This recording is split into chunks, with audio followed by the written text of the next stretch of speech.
Entramos. E aí, pessoal das redes sociais da Rede VTV, a gente está chegando hoje com mais uma live aqui para você assistir. Comenta, compartilha, chama seus amigos para participar com a gente, que hoje a gente vai dar uma geral pelo cenário político do Brasil, que vem tendo uma crise em meio a uma pandemia. E aí está sendo comentado não só no Brasil, mas internacionalmente, como está acontecendo aqui. E lógico, a gente trouxe um especialista para comentar com a gente, o Rafael Moreira. Bem-vindo, Rafael. Muito obrigado, Leandro. Obrigado pelo convite à VTV. E é um prazer estar aqui para contribuir um pouco com a perspectiva da ciência política sobre tudo o que tem acontecido. Então, qualquer dúvida aí, você pode mandar um comentário que a gente está lendo aqui. E a gente vai passando uma geral e compartilha com seus amigos e chama também para participar desse debate. A gente vai começar perguntando, vou começar te perguntando, como você está vendo que o Brasil está lidando com essa pandemia, em escala municipal, estadual e no Brasil inteiro? Você está vendo aí uma dificuldade entre os poderes, aí, entre conversar entre as próprias autoridades? Como você está vendo que está acontecendo isso?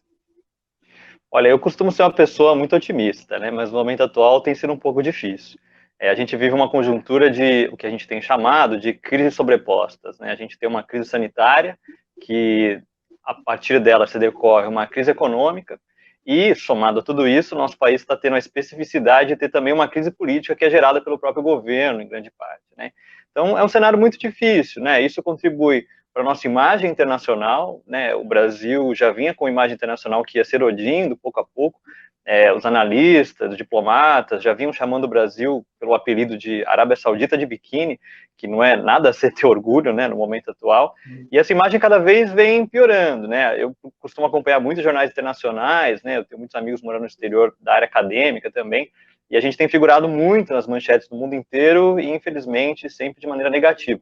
Então é um pouco difícil manter o otimismo no momento atual, apesar das iniciativas que têm surgido muito interessantes, né, de redes de solidariedade que têm surgido, sobretudo em relação às populações mais periféricas, né, que têm lidado com muito mais dificuldade em relação a tudo isso. Enfim, acho que o cenário mais ou menos seria esse, assim, é o que eu teria a dizer a princípio. Como você viu, você achou que as autoridades no Brasil agiram rápido com essa situação? Ou você acha que houve uma demora aí para tomar uma atitude? A gente está tendo dificuldades aí, algumas cidades fazem um lockdown completo, mas a gente vê que também não funciona. Algumas cidades estão mais abertas, tentaram voltar lá em Santa Catarina, né? Tentaram voltar, tiveram problema. Como você viu essa velocidade das autoridades em tomar as atitudes? Olha, eu acho que parte das autoridades entendeu de fato aquilo que estava acontecendo, né? A pandemia já era uma realidade em muitos países, os dados já vinham crescendo, já sabia que em algum momento ia chegar aqui, né? E pela configuração social que a gente tem, que a gente tinha antes da pandemia, que era de desemprego elevadíssimo, né?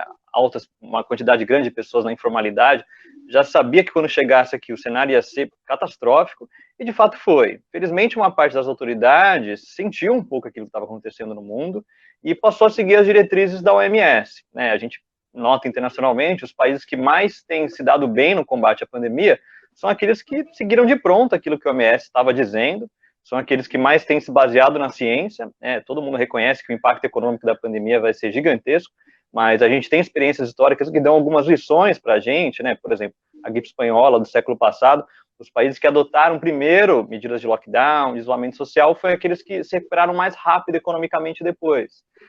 Países que adotaram renda emergencial básica também de maneira mais rápida, chegando na população mais necessitada, também, mais uma vez, foram aqueles que se recuperaram mais rapidamente economicamente. Isso tem acontecido pelo mundo todo, né? Não é à toa que a gente já vê países saindo já da condição de quarentena e já até sinalizando uma certa recuperação econômica, né? E são aqueles países que primeiro adotaram essas medidas justamente, né? Aqui, infelizmente, né, a gente tem aí o nosso federalismo, né, tem a divisão de poderes em vários níveis, né, governo federal, governo estadual, governos municipais. Se você pega o governo federal, houve uma completa postura de negação, né, que coloca o Brasil até num rol do G4, que a gente tem falado, né? Tem 4 países que têm negado a pandemia, ou negado os seus impactos, ou negado as soluções que a OMS tem dado, e o Brasil é um deles, né? E os outros 3 são ditaduras, né? Então isso dá um pouco o cenário que o Brasil tem se inserido internacionalmente, né? Alguns governadores adotaram essas medidas, outros nem tanto, né? Você vê alguns governadores já decretando lockdown e tentando não sobrecarregar o sistema de saúde, né? A gente segue ocupando todos os espaços que a gente tem possíveis na imprensa para explicar como é que funciona uma curva de pandemia e o quanto é importante achatar ela e prolongar ela no tempo. E as pessoas têm entendido e, felizmente, uma parte das autoridades tem entendido. Uma outra parte não, infelizmente. Você falou aí que o Brasil está num rol de países aí que está negando essa pandemia, negando as orientações da OMS. Como você vê que o Brasil sai com a imagem arranhada dessa pandemia, quando ela acabar, a gente torce para ela acabar, como você está vendo que a imagem do Brasil está ficando fora do país? Que a gente já viu que a própria OMS criticou o Brasil, alguns países já criticou, o próprio presidente dos Estados Unidos está bloqueando aí brasileiro ir para lá. Como você está vendo que a imagem do Brasil está ficando fora do Brasil, né, internacionalmente? Olha, até alguns anos atrás, né, o Brasil se destacava internacionalmente por adotar o multilateralismo, né? A gente vinha cada vez mais se destacando, mediando até conflitos internacionais, enviando missões de paz, enviando missões de ajuda sanitária. O Brasil vinha caminhando pouco a pouco, mais ou menos desde meados dos anos 90, para um protagonismo internacional muito interessante, que favorecia a gente economicamente, que atraía mais investimentos, né? Era muito perceptível o crescimento econômico que a gente tinha e o quanto alguns países, empresários do mundo todo, se sentiam mais à vontade para investir dinheiro no Brasil a partir do momento que tinha uma certa segurança jurídica, tinha uma estabilidade econômica, estabilidade política, mesmo com alternância de poder. Isso tudo tem se erodido muito rapidamente, né? Como eu mencionei, né? O apelido que o Brasil tem tido entre os diplomatas e analistas e acadêmicos é de Arábia Saudita de biquíni. O Brasil tem se orientado muito fortemente para uma ideologia muito restritiva, muito pouco pelo diálogo, né? Não é à toa que a gente tem se isolado politicamente, não só no nosso continente, né? Na América Latina a gente percebe um distanciamento político do Brasil que é muito evidente, mas também nos outros continentes, né? A gente via com postura de aproximação com países da África subsaariana, que até se podia criticar, porque o Brasil adotava uma certa postura imperialista, muitas vezes, em relação a esses países, mas o multilateralismo vinha sendo a tônica do Brasil, né? Infelizmente, isso tem mudado bastante, né? Você pega, por exemplo, a postura que alguns diplomatas têm tido na ONU em relação ao Brasil, e mesmo em outros fóruns, né? A própria OMS, né? Enfim, o próprio diretor do OMS teve uma fala deturpada aqui pelo governo federal recentemente, teve que vir a público, no meio de um combate a uma pandemia global, ele teve que vir a público fazer um tweet explicando que a frase tinha sido tirada de contexto. É surreal, né? E isso contribui cada vez mais para que a imagem que a gente tem, enfim, infelizmente, siga se erodindo. E durante essa pandemia, a gente está tendo uma crise interna também política. A gente teve agora, recentemente, hoje, a secretária da Cultura acabou de sair também. A gente está vendo, já tivemos 3 ministros saindo recentemente. Como isso também atrapalha as próprias medidas do governo em colocar planos em prática. Porque a gente vê que o governo federal não segue as ordens mas eles também não conseguem implantar as ideias deles. Porque tem uma também. O Brasil vive numa conjuntura de crise permanente, né, e crises que são geradas pelo próprio governo, né. Só a gente lembrar recentemente a própria demissão do ministro Moro, né, que era uma das figuras que tinha maior destaque, né, no governo Bolsonaro, e aí digo, goste dele ou não, né, era uma figura que tinha alta popularidade, que vinha tentando levar adiante ali as suas políticas da área de segurança pública, mais uma vez, gostando-se delas ou não, e a partir daí surge mais uma das crises, né, enfim, essa tem sido a tônica do governo Bolsonaro, né, cada vez que algum dos seus ministros começa a se destacar naquela pauta, tem início um processo de fritura muito explícito, né, por parte não só do presidente da República, mas também por parte dos outros integrantes daquele mesmo ministério, secretaria ou outras alas do governo, e essas figuras vão sendo queimadas publicamente pouco a pouco, né? Regina Duarte, por exemplo, né, que saiu hoje, que você mencionou. Ela já vinha num processo de fritura muito explícito já há algum tempo, né? Ontem mesmo, ou se não me engano foi hoje cedo, o presidente Jair Bolsonaro compartilhou uma postagem ou um vídeo do Mário Frias, né, que é cotado para ocupar justamente esse mesmo cargo. Então, esse é o processo de fritura, né? Isso tem acontecido com todos os ministros que começam a se destacar. O ministro Mandetta foi a mesma coisa, né? A partir do momento que ele começou a adotar as diretrizes da OMS, começou a ter maior respaldo público, uma popularidade que era muito maior do que a do próprio presidente da República, ele foi sacado rapidamente, né? Tentou ali se manter de acordo com aquelas orientações e foi sacado.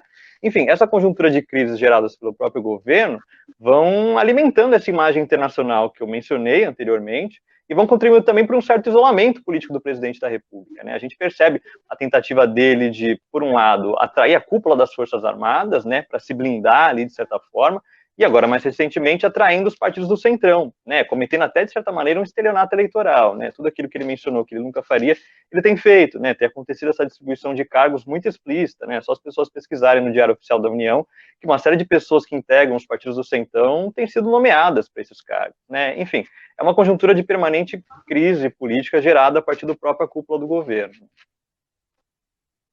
E aí a gente tem duas frentes, né, a gente tem o pessoal que pede o impeachment, que a gente estava até conversando antes, que tem mais de 20 pedidos aí de impeachment, e também a gente tem visto protestos a favor do governo Bolsonaro, pedindo até uma intervenção militar democrática, que eu nem sei se é possível, que você pode explicar agora para a gente. Isso é um completo contrassenso. Mas a gente tem essas duas frentes. O impeachment, primeiramente vamos falar desses protestos aí, que a gente tem visto o pessoal pedindo intervenção militar, uma intervenção militar democrática, uma intervenção militar com Bolsonaro no poder. Queria que primeiro você explicasse se isso é possível, até porque esses protestos são anticonstitucionais, né? Porque está contra a Constituição você pedir ditadura, mas eu queria que você explicasse se isso é possível e como você vê esses protestos. Olha, a partir do momento que alguém usa um rótulo de intervenção, isso já deixa claro que não é algo democrático, né? Esse é o tipo de eufemismo que é constantemente usado na nossa história política por aquelas pessoas que, no fundo, de fato, não respeitam as instituições democráticas, né? Esse é o tipo de eufemismo talvez mais usado, inclusive, né?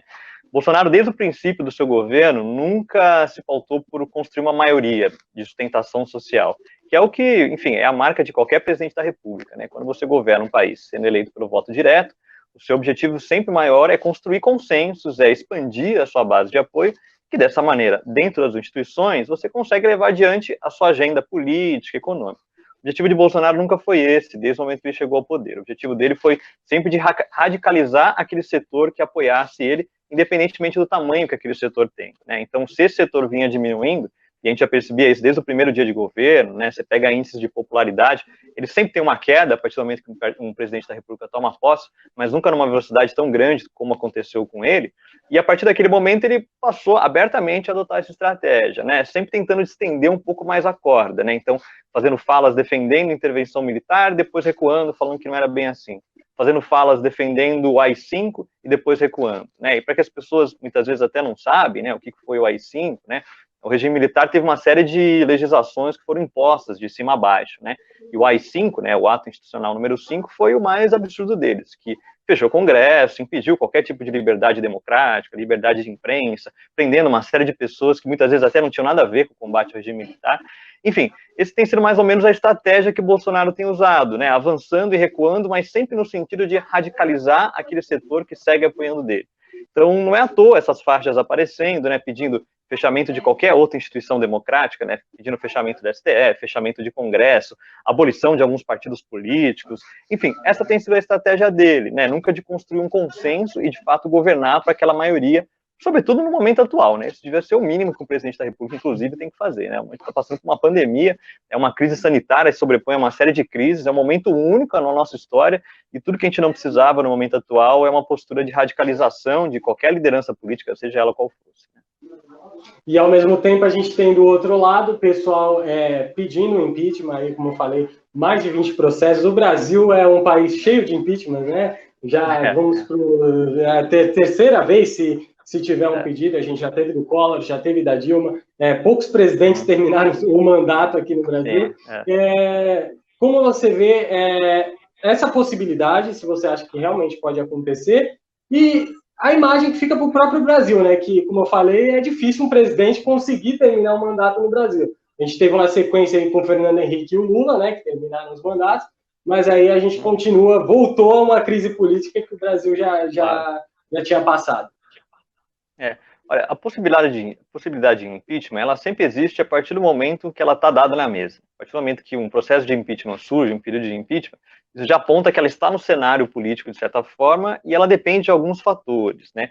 É importante destacar que o impeachment nunca é um processo técnico-jurídico, né? É sempre um processo político. Se a gente fosse levar em conta crimes que o presidente Bolsonaro cometeu, ele já teria sido impeachado. Mas, como eu falei, é sempre um processo político. E sendo um processo político, você necessita de alguns fatores para ser levado adiante.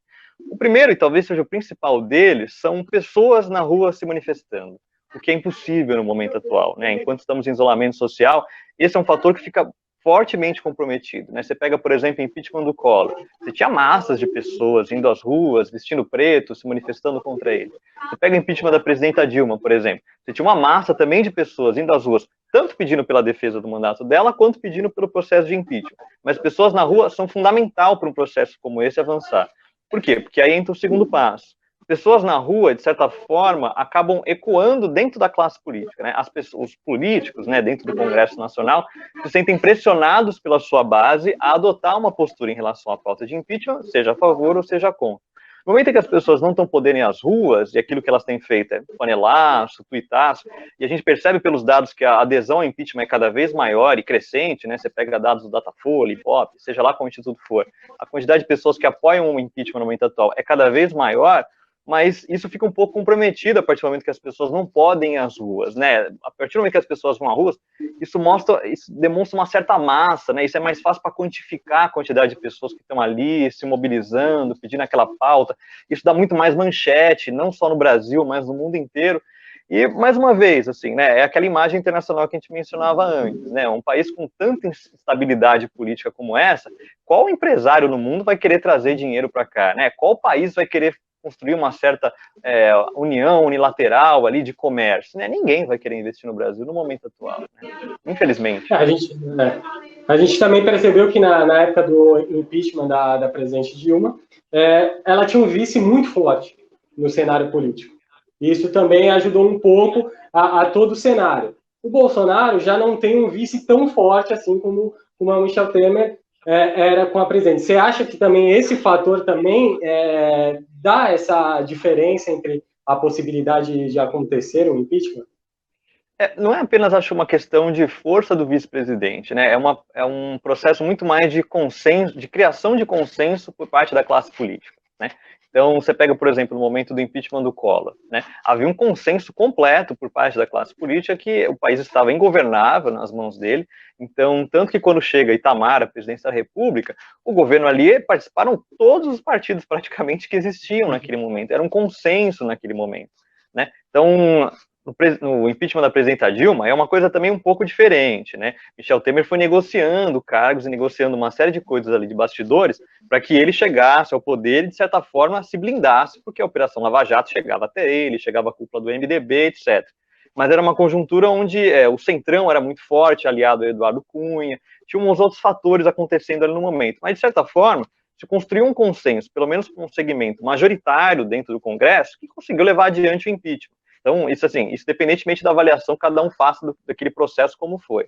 Agora, pelo que parece, tem sido difícil a construção de um consenso nesse sentido, né? Os partidos que levariam adiante esse processo, até por reconhecerem que o momento atual é completamente catastrófico, tem muito pouco espaço ali, né, dentro do Congresso Nacional. Você pega as bancadas dos partidos tanto de direita quanto de extrema-direita, cresceram muito e são os mesmos partidos que têm blindado o Bolsonaro. Não à toa, ele recorre também aos partidos do Centrão agora, né? Ele sabe que os partidos do Centrão têm ali uma capilaridade, tem muito espaço dentro do Congresso, trazendo esses partidos para dentro do governo, negociando cargos ali de segundo, terceiro escalão, ele consegue, de certa forma, também se blindar e impedir que fosse construído esse consenso político.